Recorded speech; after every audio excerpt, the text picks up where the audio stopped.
આપણે આની પહેલાના પીરિયડની અંદર પદ્ય 16 અદ્ભુત યુદ્ધ રામાયણ ના અરણ્ય કાંડમાંથી જે લીધેલું છે, વાલ્મીકી રચિત રામાયણના અરણ્ય કાંડમાંથી એનો આપણે સાર જોયો. આજે પદ્યના પ્રથમ 5 શ્લોકનું શબ્દસ્ર ભાષાંતર આપણે જોઈશું.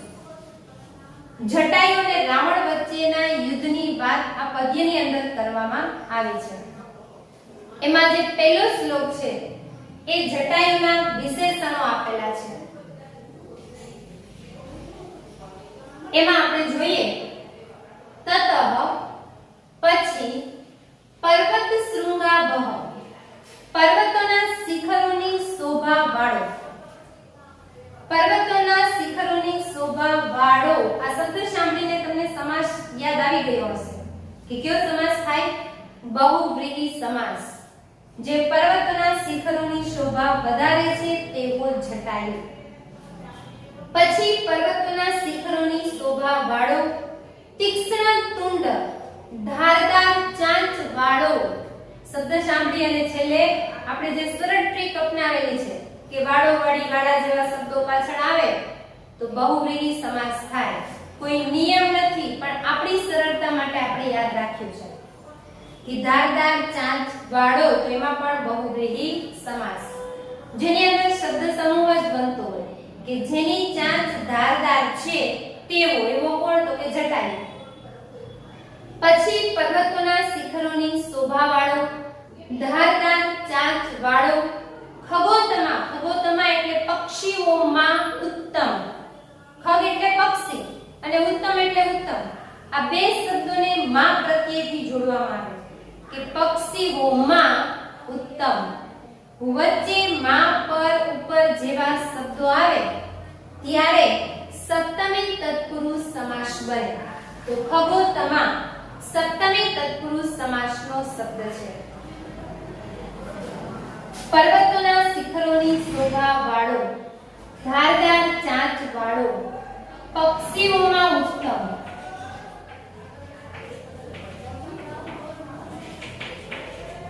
એમાં માં પ્રત્યય પરથી ખબર પડે કે સપ્તમી તત્પુરુષ સમાસ થાય. વનસ્પતિગત. વિદ્યાર્થી મિત્રો, છેલ્લે ગત શબ્દ હોય તો આપણે કયો સમાસ કહીએ છીએ? દ્વિતીય તત્પુરુષ સમાસ. આપન આશ્રિત ગત જેવા શબ્દ ઉત્તર પદની અંદર હોય તો દ્વિતીય તત્પુરુષ સમાસ થાય. તો વનસ્પતિગત દ્વિતીય તત્પુરુષ સમાસનો શબ્દ છે. વનસ્પતિને પ્રાપ્ત થયેલો એટલે જે સમયે સીતાને લંકા તરફ લઈ જતા હતા રાવણ, ત્યારે એ કોઈ વૃક્ષ ઉપર બેઠા હતા, વનસ્પતિ પર વૃક્ષ ઉપર બેઠેલા હતા, એટલે અહીંયા શબ્દ આપેલો છે વનસ્પતિને પ્રાપ્ત થયેલો. શ્રીમાન શોભાથી યુક્ત. શ્રીમાન એટલે શોભાથી યુક્ત.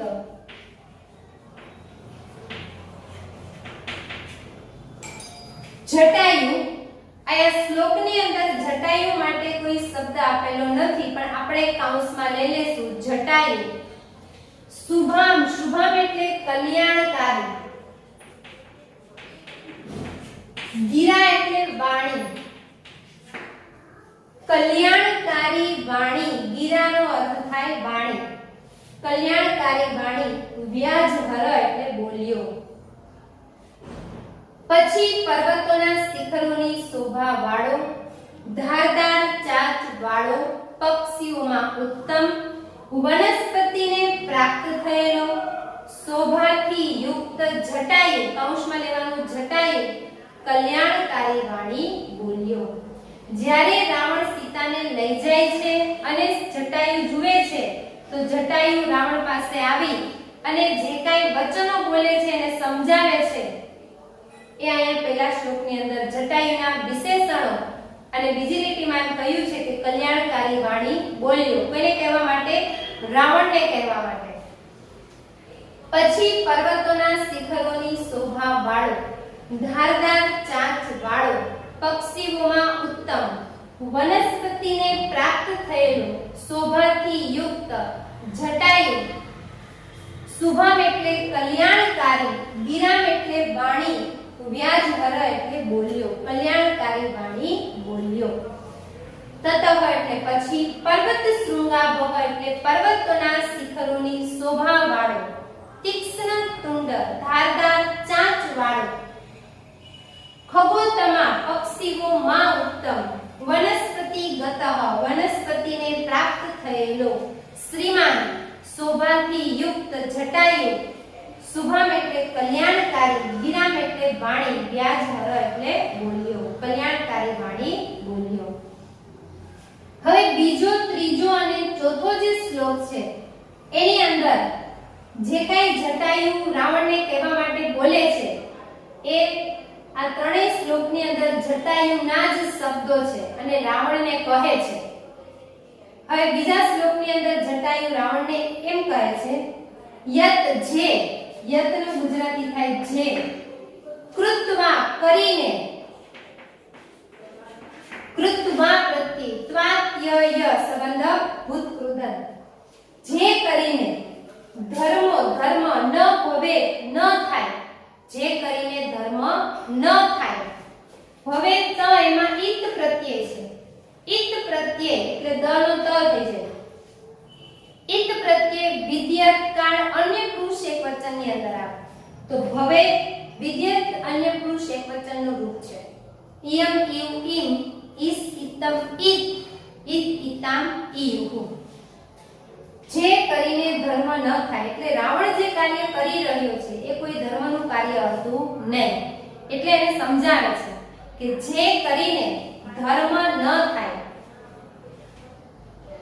જે કરીને ધર્મ ન થાય, કીર્તિ અને યશ પણ, કીર્તિનું ગુજરાતી કીર્તિ અને યશનું ગુજરાતી યશ, કીર્તિ અને યશ પણ ધ્રુવમ ચોક્કસપણે, ન ભવે ન થાય, ચોક્કસપણે ન થાય. હવે એક જ વાર આપ્યું છે પણ બે ભાષાંતરમાં લઈ લેવાનું છે.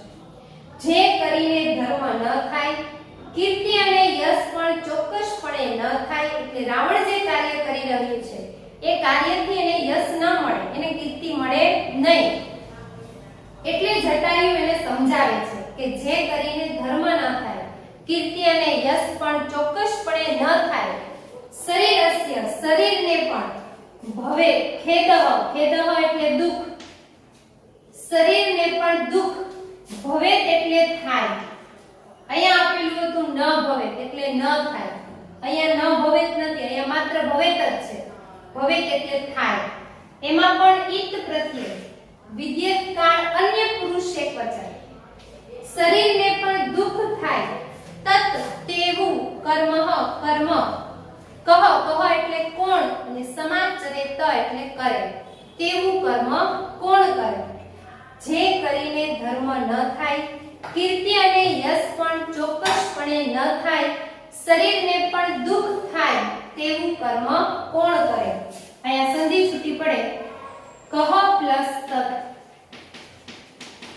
કહનું ગુજરાતી થાય કોણ, સમાચરે ત એટલે કરે, સમાચરેનું ગુજરાતી થાય કરે.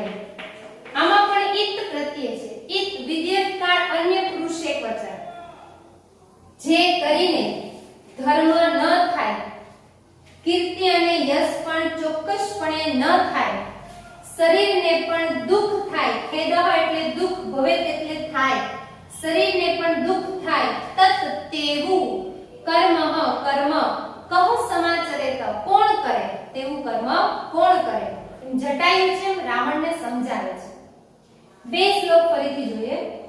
પછી પર્વતોના શિખરોની શોભા વાળો, ધારદાર ચાંચ વાળો, પક્ષીઓમાં ઉત્તમ, વનસ્પતિને પ્રાપ્ત થયેલો, શોભાથી યુક્ત જટાયુ કલ્યાણકારી વાણી બોલ્યો. જે કરીને ધર્મ ન થાય, શરીર કીર્તિ અને યશ પણ ચોક્કસપણે ન થાય, શરીરને પણ દુઃખ થાય તેવું કર્મ કોણ કરે. ત્રીજા શ્લોકની અંદર પણ જટાયુ રાવણને કહે છે. અહીંથી ભાષાંતર ચાલુ થશે. પહેલી લીટીના છેલ્લા શબ્દ, પરદાર અભિમર્શ ના કર એટલે પારકાની પત્નીને સ્પર્શ કરનારી, દારાનો અર્થ થાય પત્ની. દારા એટલે પત્ની. આપણે આગળ ગુણવંતી કન્યાવાળા પાઠની અંદર પણ શબ્દ આવી ગયો. દારા એટલે પત્ની. ભાળિયા, દારા, કલત્ર, જાયા એ બધા સમાનાર્થી શબ્દો છે. એનું ગુજરાતી થાય પત્ની. દારા, કલત્ર, ભાળિયા, જાયા એટલે ગુજરાતી થાય પત્ની. પરદાર એટલે પારકાની પત્નીને અભિમર્શનાથ એટલે સ્પર્શ કરનારી. પારકાની પત્નીને સ્પર્શ કરનારી નીચી ગતિને નિવર્તય છોડી દે. નિવર્તયનો અર્થ થાય છોડી દે. પારકાની પત્નીને સ્પર્શ કરનારી નીચી ગતિને, હલકી ગતિને તું છોડી દે. જટાયુ છે એ રાવણને એમ સમજાવે છે. પારકાની પત્નીને સ્પર્શ કરનારી નીચી ગતિને તું છોડી દે, જેની અન્ય માણસ યત પરસ્ય, અસ્ય અહીંયા સંધિ છૂટી પડે, યત પરહ પ્લસ અસ્ય, વિગર્યત એટલે નિંદા કરવી. વિગર્યતનો અર્થ થાય નિંદા કરવી. જેની, યત એટલે જેની, પરહ એટલે અન્ય, જેની અન્ય માણસો વિગર્યત નિંદા કરે. જેની અન્ય બીજા માણસો નિંદા કરે એટલે જે કાર્ય કરી અને બીજા લોકો નિંદા કરે.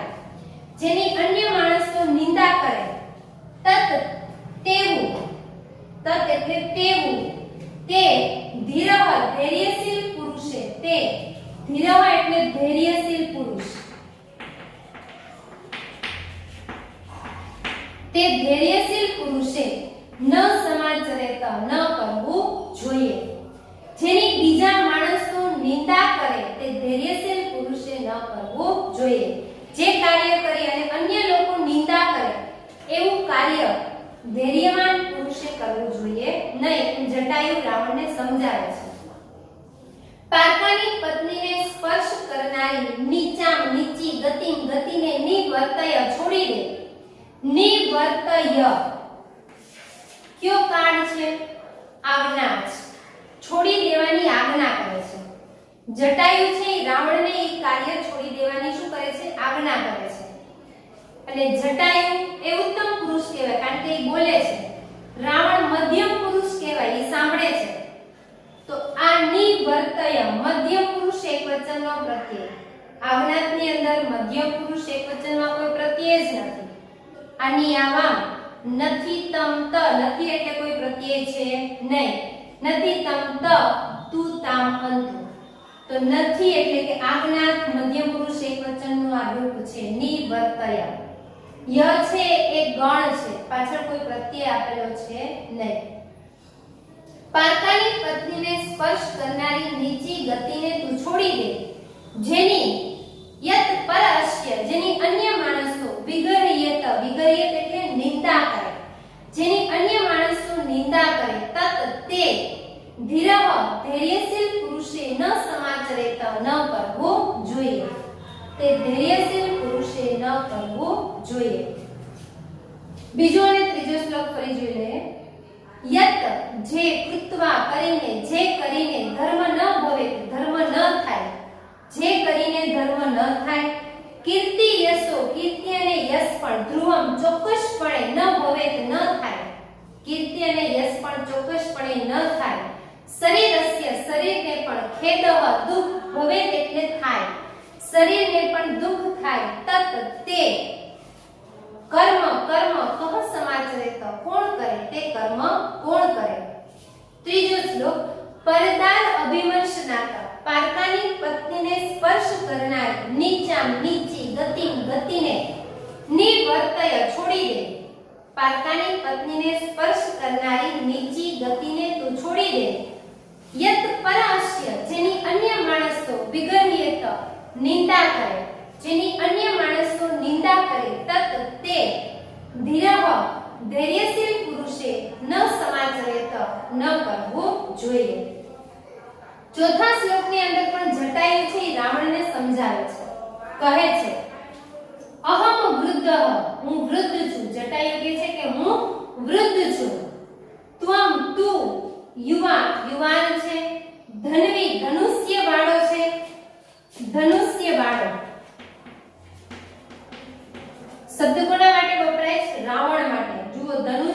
વાળો, આ વાળો એ શબ્દ પરથી આપણને ખબર પડે કે બહુવ્રીહી સમાસનો શબ્દ બને જેની પાસે ધનુષ્ય છે તેવો, એવો કોણ તો કે રાવણ. હું વૃદ્ધ, તું યુવાન, ધનુષ્ય વાળો, શરથ રથ વાળો, એ પણ બહુવ્રીહી સમાસ થશે. કવચી, કવચ વાળો, એ પણ બહુવ્રીહી સમાસ બનશે. ને સરી, સરી એનો મૂળ શબ્દ છે સરહ, સરી એટલે બાણ વાળો, સરહ એટલે બાણ અને સરી એટલે બાણ વાળો. હું વૃદ્ધ, તું યુવાન, ધનુષ્ય વાળો, રથ વાળો, કવચ વાળો, બાણ વાળો, એ ચારે ચાર શબ્દ બહુવ્રીહી સમાસના શબ્દો છે. હું વૃદ્ધ, તું યુવાન, ધનવી ધનુષ્ય વાળો, સરથ રથ વાળો, કવચી કવચ વાળો અને સરી બાણ વાળો હોવા છતાં પણ અહીંયા સંધિ છૂટી પડે ચ પ્લસ અપી પ્લસ આદાય. અપી એટલે પણ, આદાય એટલે લઈને ને ચ એટલે અને.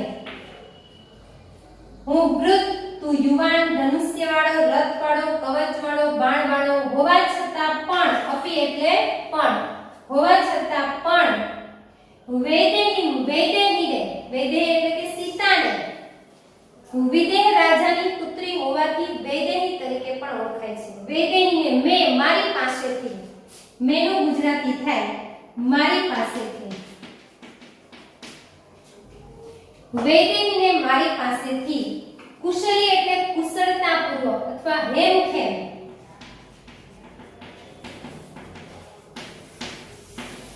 આદાય, આદાય એટલે લઈને, ન ગમિષ્યસી, ન ગમિષ્યસી એ ભેગું આવશે એટલે જઈ શકીશ નહીં. ગમિષ્યસી એટલે જઈ શકીશ, પણ ન ગમિષ્યસી એટલે જઈ શકીશ નહીં.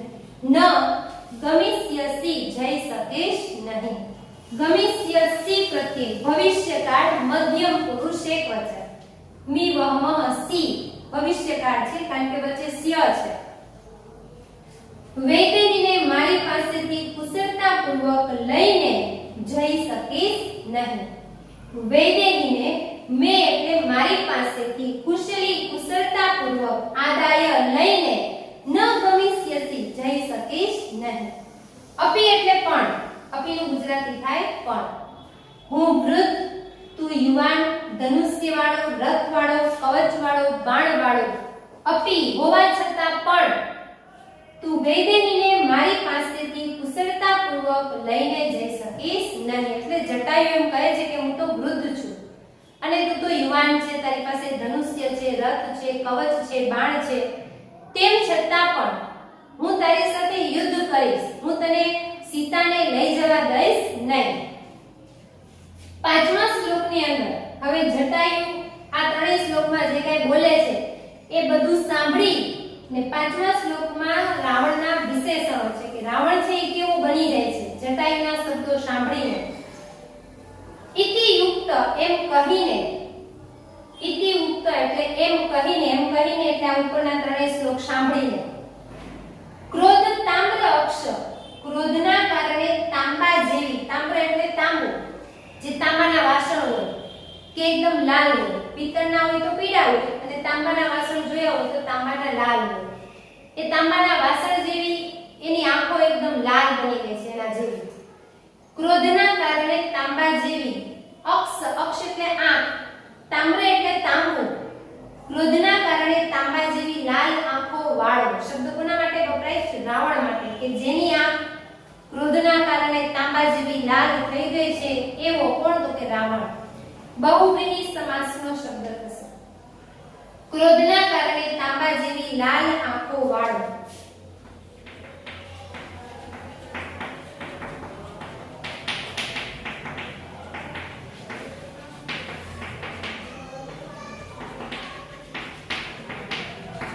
તપ્ત કાંચન કુંડલ, કાંચન એટલે સોનું, તપેલા સોના જેવા કુંડળ વાળો, એમાં પણ બહુવ્રીહી સમાસ થશે. તપ્ત એટલે તપેલા, તપેલા એટલે વાસણના તપેલા એટલે એકદમ ગરમ ધગધગતા. એટલો બધો એનો ક્રોધ હતો કે ક્રોધના કારણે એને કાનમાં જે સોનાના કુંડળ પહેરેલા હતા એ પણ એકદમ ગરમ થઈ ગયેલા. તપેલા સોના જેવા કુંડળ વાળો અમર્ષણ એટલે ક્રોધી. અમર્ષણ એનો અર્થ થાય ક્રોધી. પતગેન્દ્રમ એટલે પક્ષીઓનો રાજા. છેલ્લે ઇન્દ્રમ શબ્દ આવે એટલે એનું ગુજરાતી રાજા થાય. પત એટલે પક્ષી, પક્ષીઓનો રાજા. અહીંયા પણ રાક્ષસેન્દ્રમ આપ્યું છે એટલે એનું ગુજરાતી થાય રાક્ષસોનો રાજા. અભિદુદ્રાવ સંધિ છૂટી પડે અહીંયા. અભિદુદ્રાવ એટલે એનું ગુજરાતી થાય દોરીઓ. રાક્ષસોનો રાજા રાવણ, પક્ષીઓના રાજા જટાયુ પાછળ આપણે કૌંસમાં લઈ લેવાનું જટાયુ અને રાવણ. રાક્ષસોનો રાજા રાવણ, પક્ષીઓના રાજા જટાયુ પાછળ અભિદુદ્રાવ એટલે દોરીઓ. હવે એની સાથે યુદ્ધ કરવા માટે રાવણ છે એ જટાયુની પાછળ દોડે છે. એમ કહીને ક્રોધના કારણે તાંબા જેવી લાલ આંખો વાળો, તપેલા સોના જેવા કુંડળ વાળો, ક્રોધી રાક્ષસોનો રાજા રાવણ, પક્ષીઓના રાજા જટાયુ પાછળ દોડ્યો. અભિદુદ્રાવ એટલે દોડ્યો. ઇતિ ઉક્ત એમ કહીને ક્રોધ તામ્ર અક્ષર, ક્રોધના કારણે તાંબા જેવી લાલ આંખો વાળો, તપ્ત કાંચન કુંડલ, તપેલા સોના જેવા કુંડળ વાળો, અમર્ષણ ક્રોધી, રાક્ષસેન્દ્ર રાક્ષસોનો રાજા રાવણ, પતગેન્દ્ર પક્ષીઓના રાજા જટાયુ પાછળ અભિદુદ્રાવ એટલે દોડ્યો. સમાસના શબ્દો આપણે જોઈએ તો બહુવ્રીહી સમાસના શબ્દો આમાં ઘણા બધા છે. પહેલા શ્લોકની અંદર પર્વત શૃંગાભવ, પર્વતોના શિખરોની શોભા વાળો બહુવ્રીહી સમાસ. તીક્ષ્ણ તુંડ, ધારદાર ચાંચ વાળો બહુવ્રીહી સમાસ. ખગોતમા એટલે ગુજરાતી થાય પક્ષીઓ. માં ઉત્તમ વચ્ચે માં પ્રત્યય છે. માં પર ઉપર અંદર જેવા પ્રત્યયથી બે શબ્દો જોડાય તો સપ્તમી તત્પુરુષ સમાસ. ત્યાર પછી વનસ્પતિ ગત, ઉત્તર પદમાં આપાનાશ્રિત ગત જેવા શબ્દો હોય તો દ્વિતીય તત્પુરુષ સમાસ થાય. વનસ્પતિ ગત દ્વિતીય તત્પુરુષ સમાસ. ત્યાર પછી ધનવી ધનુષ્ય વાળો બહુવ્રીહી સમાસ. રથ વાળો બહુવ્રીહી સમાસ. કવચી કવચ વાળો બહુવ્રીહી સમાસ. સરી એટલે બાણ વાળો બહુવ્રીહી સમાસ. જો આ શબ્દોનું ગુજરાતી આવડે તો આપણી સરળ ટ્રીક પ્રમાણે વાળોવાળી વાળા જેવા શબ્દો ઉપરથી આપણે સમાસ ઓળખાવી શકીએ. ત્યાર પછી ક્રોધ તામ્ર અક્ષર, ક્રોધના કારણે તાંબા જેવી લાલ આંખો વાળો બહુવ્રીહી સમાસ. તપેલા સોના જેવા કુંડળ વાળો માં પણ બહુવ્રીહી સમાસ થાય. એક વખત પાંચેય શ્લોકનું આપણે ભાષાંતર જોઈ લઈએ. પછી પર્વતોના શિખરોની શોભા વાળો, ધારદાર ચાંચ વાળો, પક્ષીઓમાં ઉત્તમ, વનસ્પતિને પ્રાપ્ત થયેલો, શોભાથી યુક્ત, જટાયુ, કલ્યાણકારી વાણી બોલ્યો. જે કરીને ધર્મ ન થાય, કીર્તિ અને યશ પણ ચોક્કસપણે ન થાય, શરીરસ્ય શરીરને પણ ખેદ દુઃખ ભવે એટલે થાય, શરીરને પણ દુઃખ થાય તેવું કર્મ કહ સમાચરે તો કોણ કરે, તેવું કર્મ કોણ કરે.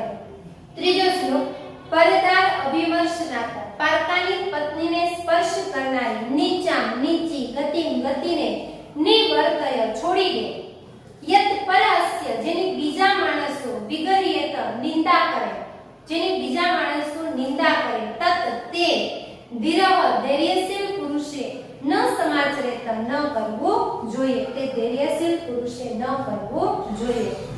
ચોથો શ્લોક અહમ વૃદ્ધ, હું વૃદ્ધ, ત્વમ તું યુવાન, ધનુષ્ય વાળો, રથ વાળો, કવચ વાળો, બાણ વાળો, અપી હોવા છતાં પણ, વેદેહીને મેં મારી પાસેથી કુશળતા પૂર્વક આદાય લઈને ન ગમિષ્યસી જઈ શકીશ નહીં.